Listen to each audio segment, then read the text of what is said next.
اعوذ باللہ من الشیطان الرجیم بسم اللہ الرحمن الرحیم۔ السلام علیکم ورحمۃ اللہ وبرکاتہ۔ میرے پیارے ناظرین و سامعین محترم، زندگی کے سفر میں ترقی، عزت، رزق اور کامیابی ہر انسان کی فطری خواہش ہے۔ کوئی ملازمت میں آگے بڑھنا چاہتا ہے، کوئی کاروبار میں وسعت کا طالب ہے، کوئی عزت و وقار کے ساتھ جینا چاہتا ہے اور کوئی اپنے بچوں کے بہتر مستقبل کے لیے فکر مند رہتا ہے۔ یہ سب خواہشات جائز ہیں، مگر ان خواہشات کے پورا ہونے کا راستہ صرف ظاہری تدابیر تک محدود نہیں۔ دین اسلام ہمیں سکھاتا ہے کہ اسباب اختیار کرنا بھی ضروری ہے اور مسبب الاسباب پر کامل بھروسہ رکھنا بھی۔ جب یہ دونوں چیزیں جمع ہو جائیں تو پھر ترقی کے دروازے کھلنے لگتے ہیں، رکی ہوئی قسمت حرکت میں آتی ہے اور ناممکن ممکن ہونے لگتا ہے۔ اسلام نے انسان کو یہ سکھایا کہ وہ اپنی محنت پر ناز نہ کرے بلکہ اللہ کے فضل پر نظر رکھے۔ قرآن مجید میں بار بار یہ حقیقت بیان کی گئی ہے کہ عزت، ذلت، رزق تنگی اور کشادگی سب اللہ کے ہاتھ میں ہیں۔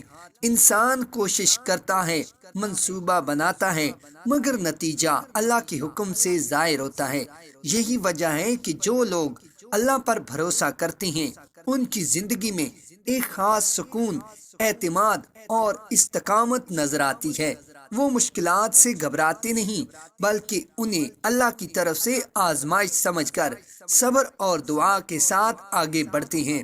ناظرین، تاریخ اسلام ہمیں بتاتی ہے کہ جن لوگوں نے اللہ کے نام کو اپنی زندگی کا مرکز بنایا، اللہ نے انہیں ایسی عزت اور کامیابی عطا کی جس کی مثال دنیا پیش نہیں کر سکتی۔ صحابہ اکرام رضی اللہ تعالیٰ عنہ کی زندگیاں ہمارے سامنے ہیں۔ وہ عام لوگ تھے، مگر جب انہوں نے اللہ پر کامل یقین کیا تو دنیا کی قیادت ان کے قدموں میں آ گئی۔ اس کی وجہ یہ نہیں تھی کہ ان کے پاس زیادہ وسائل تھے، بلکہ اس کی وجہ یہ تھی کہ ان کے دل اللہ کے ذکر سے آباد تھے۔ یہی دل کی آبادی اصل کامیابی ہے۔ انسان جب ملازمت میں ترقی نہیں دیکھتا یا بار بار ناکامیوں کا سامنا کرتا ہے تو اس کے دل میں مایوسی پیدا ہونے لگتی ہے۔ مایوسی انسان کو اندر سے توڑ دیتی ہے، اس کی سوچ کو محدود کر دیتی ہے اور اس کے فیصلوں کو کمزور بنا دیتی ہے۔ اسلام ہمیں مایوسی سے سختی کے ساتھ روکتا ہے۔ قرآن میں ارشاد ہے کہ اللہ کی رحمت سے نا امید نہ ہو۔ یہ آیت ہمیں یہ سبق دیتی ہے کہ حالات جیسے بھی ہوں، اللہ کی رحمت ہمیشہ وسیع ہے۔ اگر بندہ اللہ کی طرف رجوع کر لے تو اللہ ایسے راستے کھول دیتا ہے جن کا انسان نے تصور بھی نہیں کیا ہوتا۔ ناظرین و سامعین، کامیابی کا ایک اہم راز نیت کی درستگی ہے۔ نبی کریم صلی اللہ علیہ وآلہ وسلم نے فرمایا کہ اعمال کا دار و مدار نیتوں پر ہے۔ اگر نیت صاف ہو، مقصد جائز ہو اور دل میں اللہ کی رضا شامل ہو تو چھوٹا سا عمل بھی بڑے نتائج پیدا کر دیتا ہے۔ یہی اصول روحانی اعمال پر بھی لاگو ہوتا ہے۔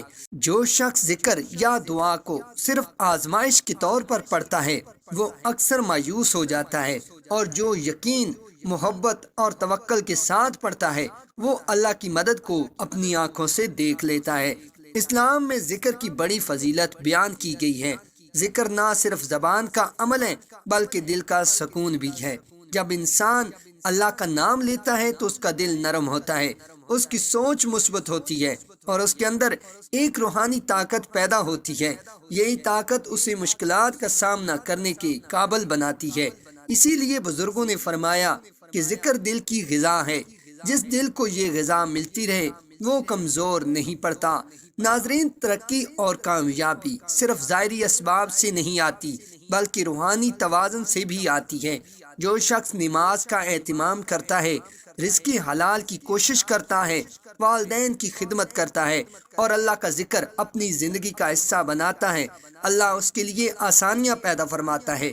حدیث مبارکہ میں آتا ہے کہ جو شخص تقوی اختیار کرتا ہے اللہ اس کے لیے نکلنے کا راستہ بنا دیتا ہے اور اسے وہاں سے رزق دیتا ہے جہاں سے وہ گمان بھی نہیں کرتا۔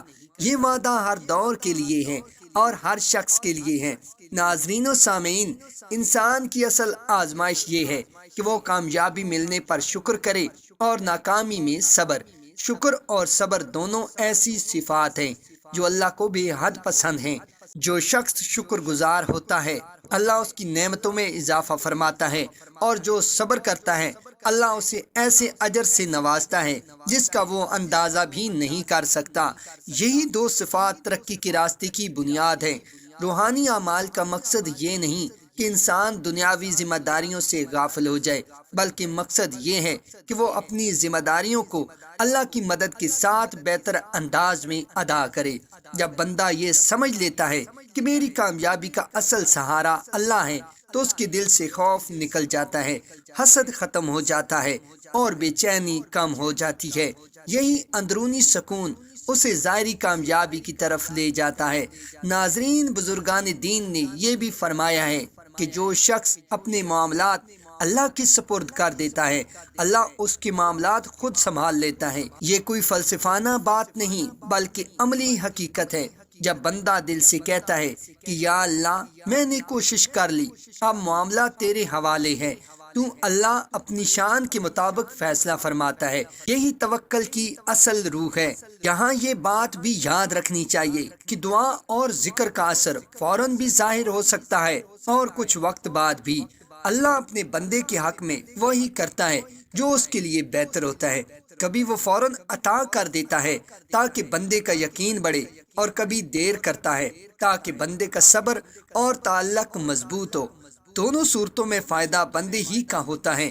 ناظرین و سامعین، جب انسان اپنے دل کو اللہ پر مکمل توکل کے ساتھ تیار کر لیتا ہے تو پھر اس کی زندگی میں ایک نیا موڑ آتا ہے۔ یہ موڑ خاموش ہوتا ہے، آہستہ آہستہ آتا ہے، مگر اس کے اثرات گہرے اور دیر پا ہوتے ہیں۔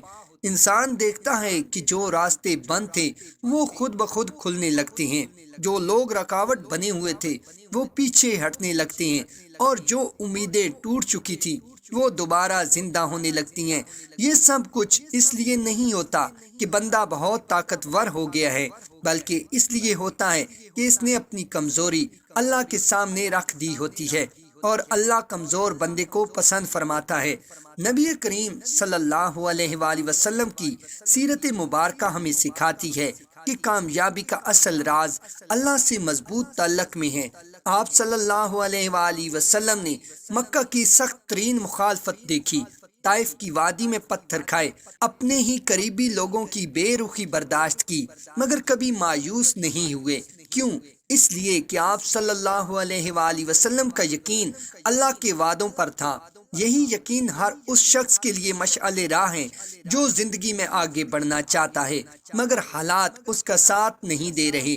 احادیث مبارکہ میں ذکر آتا ہے کہ جو شخص اللہ پر بھروسہ کرے اللہ اس کے لیے کافی ہو جاتا ہے۔ یہ الفاظ چھوٹے ہیں مگر ان کا مفہوم بہت وسیع ہے۔ اللہ کا کافی ہو جانا مطلب یہ ہے کہ بندے کو کسی اور سہارے کی ضرورت نہیں رہتی۔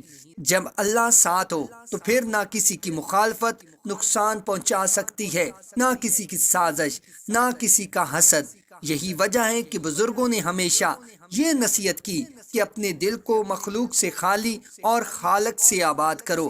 ناظرین، ترقی اور کامیابی میں سب سے بڑی رکاوٹ انسان کا اپنا دل ہوتا ہے۔ دل میں حسد، شکایت، مایوسی اور خوف ہو تو انسان آگے نہیں بڑھ سکتا۔ ذکر الہی دل کو ان بیماریوں سے پاک کرتا ہے۔ قرآن مجید میں فرمایا گیا کہ اللہ کے ذکر سے دلوں کو اطمینان ملتا ہے۔ یہ اطمینان ہی اصل دولت ہے، کیونکہ جس کے دل میں سکون ہو وہ بڑے فیصلے بھی اعتماد کے ساتھ کرتا ہے، اور جس کا دل بے چین ہو وہ چھوٹی سی بات پر بھی گھبرا جاتا ہے۔ روحانی اعمال ہمیں یہ سکھاتے ہیں کہ ہم اپنی کامیابی کو صرف اپنی محنت کا نتیجہ نہ سمجھیں بلکہ اللہ کا فضل سمجھیں۔ اس سوچ سے انسان کے اندر عاجزی پیدا ہوتی ہے، اور عاجزی اللہ کو بے حد پسند ہے۔ حدیث میں آتا ہے کہ جو شخص اللہ کے لیے عاجزی اختیار کرتا ہے اللہ اسے بلند فرما دیتا ہے۔ یہ بلندی کبھی منصب کی صورت میں ہوتی ہے، کبھی عزت کی صورت میں، اور کبھی دل کے سکون کی صورت میں۔ ناظرین و سامعین، جو لوگ ملازمت میں ترقی چاہتے ہیں انہیں یہ بات سمجھنی چاہیے کہ ترقی صرف سفارش یا تعلقات سے نہیں آتی بلکہ برکت سے آتی ہے، اور برکت اللہ کے حکم سے آتی ہے۔ اگر کسی کی تنخواہ کم ہے مگر اس میں برکت ہے تو وہ خوشحال رہتا ہے، اور اگر کسی کی آمدن زیادہ ہے مگر برکت نہیں تو وہ ہمیشہ پریشان رہتا ہے۔ اس لیے ہمیں رزق کی کثرت سے زیادہ رزق کی برکت مانگنی چاہیے۔ یہ بھی ایک حقیقت ہے کہ اللہ بعض اوقات بندے کو دیر سے دیتا ہے تاکہ وہ عاجزی سیکھ لے، شکر کی قدر جان لے اور عطا ہونے والی نعمت کو سنبھال سکے۔ اگر ہر چیز فوراً مل جائے تو انسان مغرور ہو جاتا ہے۔ اللہ اپنے بندے کو جانتا ہے، اس لیے وہ اسے وہی دیتا ہے جو اس کے لیے بہتر ہوتا ہے۔ یہی یقین بندے کو مایوسی سے بچاتا ہے۔ ناظرین، بزرگان دین نے ترقی اور کامیابی کے لیے ذکر اسماء الہی کو بہت مؤثر بتایا ہے، کیونکہ اسماء الہی اللہ کی صفات کا عکس ہے۔ جب بندہ کسی خاص نام کے ذریعے اللہ کو پکارتا ہے تو دراصل وہ اللہ کی اسی صفت کا واسطہ دیتا ہے۔ یہی وجہ ہے کہ یہ اذکار محض الفاظ نہیں بلکہ روحانی طاقت رکھتے ہیں، مگر شرط وہی ہے، نیت صاف ہو، یقین کامل ہو اور عمل میں پابندی ہو۔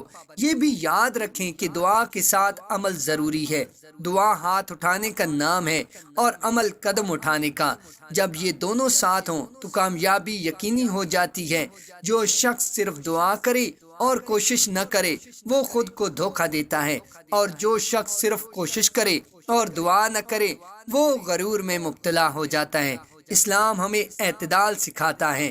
ناظرین و سامعین، اب دل کو اس حد تک تیار کر لیا گیا ہے کہ اصل عمل بیان کیا جائے، کیونکہ دل جب مطمئن ہو، یقین مضبوط ہو اور نیت درست ہو تو عمل میں وہ تاثیر آتی ہے جس کا وعدہ کیا گیا ہے۔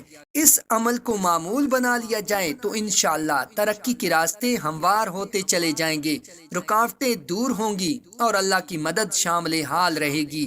یہ عمل ملازمت میں ترقی، کاروبار میں وسعت، رزق میں برکت اور زندگی میں کامیابی کے لیے مجرب ہیں، مگر شرط یقین اور پابندی ہے۔ باوضو ہو کر کسی پرسکون جگہ بیٹھ جائیں، دل میں یہ نیت کریں کہ یا اللہ، میں یہ عمل تیری رضا اور تیری مدد کے لیے کر رہا ہوں۔ یا رافع 126 مرتبہ پڑھیں۔ پڑھنے کے بعد دونوں ہاتھ اٹھا کر اپنے مقصد، ترقی اور حلال رزق کے لیے دعا کریں۔ یہ عمل عشاء کی نماز کے بعد یا فجر کے بعد روزانہ کریں۔ اللہ سے امید رکھیں، مایوس نہ ہوں، کم از کم چند دن پابندی کے ساتھ یہ عمل جاری رکھیں۔ انشاءاللہ آپ خود اپنی زندگی میں بہتری، آسانی اور ترقی محسوس کریں گے۔ اللہ ہم سب کو اپنے فضل سے نوازے، آمین ثم آمین۔ جزاک اللہ خیرہ۔